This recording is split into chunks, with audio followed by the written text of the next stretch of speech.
नमस्कार बंधुरा माয়ের রান্না এন্ড ব্লগ চ্যানেলে আপনাদের সকলকে জানাই অনেক স্বাগত। আজ আবারও হাজির হয়ে গেলাম দারুণ স্বাদের রেসিপি নিয়ে। তো বন্ধুরা আপনারা দেখে বুঝতেই পাচ্ছেন আমি আজকে শেয়ার করব জন্মাষ্টমী স্পেশাল মালপোয়া রেসিপি। কিভাবে এই মালপোয়াটা তৈরি করলে একেবারে পারফেক্ট হবে সেটাই আজকে আপনাদের ভিডিওর মাধ্যমে দেখাবো।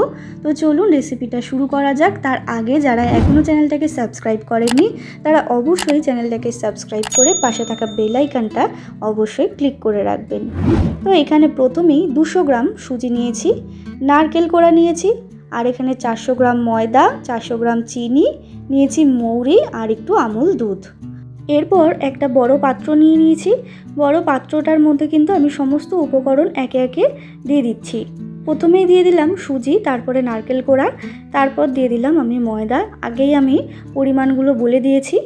এরপর দিয়ে দিলাম আমুল দুধ, আপনারা দেখে বুঝতেই পারছেন কতটা পরিমাণ দিলাম। আর এই আমুল দুধটা দিলে কিন্তু মালপোয়ার টেস্টটা অসাধারণ হয়। এরপর দিয়ে দিলাম পরিমাণ মতো চিনি। চিনিটা আমি এখানে 400 গ্রাম নিয়েছি, আপনারা আপনাদের পরিমাণ মতো বাড়িয়ে কমিয়ে নিতে পারেন। এরপরে একটা হাতার সাহায্যে একটু শুকনো আমি মিশিয়ে নিলাম। তারপর অল্প অল্প করে জল দিয়ে কিন্তু আমি একটা ব্যাটার তৈরি করে নেব।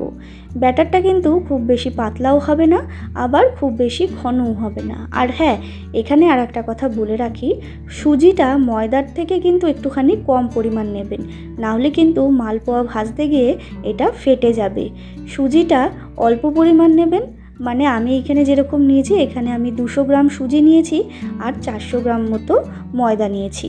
এইরকমভাবে পরিমাণ করে নিলে কিন্তু পারফেক্ট মালপোয়া হবে। এরপরে একটা কড়াই বসিয়ে তার মধ্যে দিয়ে দিলাম রিফাইন্ড অয়েল। তেলটা গরমও হয়ে গেছে, আর একটুখানি ডুবো তেলেই সবসময় মালপোয়া ভাজার চেষ্টা করবেন। একটু বেশি করেই তেলটা গরম করে নেবেন। তারপরে একটা ডাব্বু হাতার সাহায্যে কিন্তু আমি দিয়ে দিলাম। দেখে বুঝতেই পাচ্ছেন মালপোয়াটা কত সুন্দর ভাজা হয়ে যাচ্ছে। এরপরে একটুখানি হালকা করে তেল ছিটিয়ে দিচ্ছি উপর থেকে, যাতে এটা ভালো মতো হয়ে যায়। দেখে বুঝতেই পাচ্ছেন কতটা সুন্দর ফুলে গেছে। আর মালপোয়া ভাজার সময় কিন্তু অবশ্যই গ্যাসের ফ্লেমটা লো টু মিডিয়ামে রাখবেন, তাহলেই কিন্তু এটা বেশ ভালো হবে। মানে ভেতর থেকেও ভাজা হবে, আবার উপরটাও হালকা লালচে হয়ে যাবে।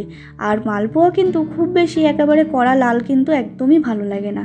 একটু হালকা লাল হবে, একটু সাদা সাদা থাকবে, তাতেই কিন্তু ভালো লাগে। আর দেখে বুঝতেই পারছেন কতটা সুন্দর হয়েছে। একটু ধৈর্য ধরে ভাজলে কিন্তু এটা বেশ ফুলবেও, আর দেখতেও ভালো লাগবে, খেতেও ভালো লাগবে। তো দেখুন, আর এইরকমভাবে ডাব্বু হাতার সাহায্যে কিন্তু করলে কিন্তু এটা বেশ ভালো হয়, একেবারে গোল শেপেই হবে। দেখে বুঝতেই পাচ্ছেন আবারও তৈরি হয়ে গেল। ঠিক এইরকমভাবে কিন্তু আমি সমস্ত মালপোয়াগুলো তৈরি করে নেব। এইরকমভাবে মালপোয়াগুলো তৈরি করলে কিন্তু একেবারে পারফেক্ট মালপোয়া আপনারা তৈরি করতে পারবেন। অনেকেই হয়তো মালপোয়া ভাজতে পারেন না, ভাজতে গেলে ভেঙে যায়, তারা কিন্তু ঠিক এইভাবে মালপোয়াগুলো ভেজে নিতে পারেন।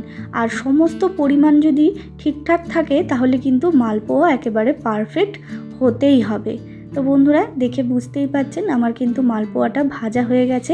ঠিক এইভাবে সমস্ত মালপোয়াগুলো আমি ভেজে নেব।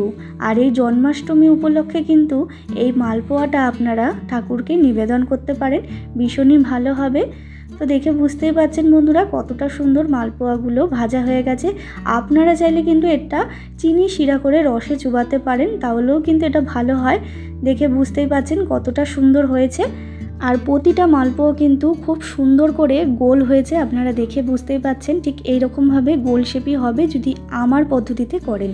তো বন্ধুরা আমার এই রেসিপিটা যদি ভালো লেগে থাকে তাহলে অবশ্যই একটা লাইক করবেন, শেয়ার করবেন। আর যারা এখনও চ্যানেলটাকে সাবস্ক্রাইব করেননি তারা অবশ্যই চ্যানেলটাকে সাবস্ক্রাইব করে পাশে থাকবেন নিত্য নতুন ভিডিও দেখার জন্য।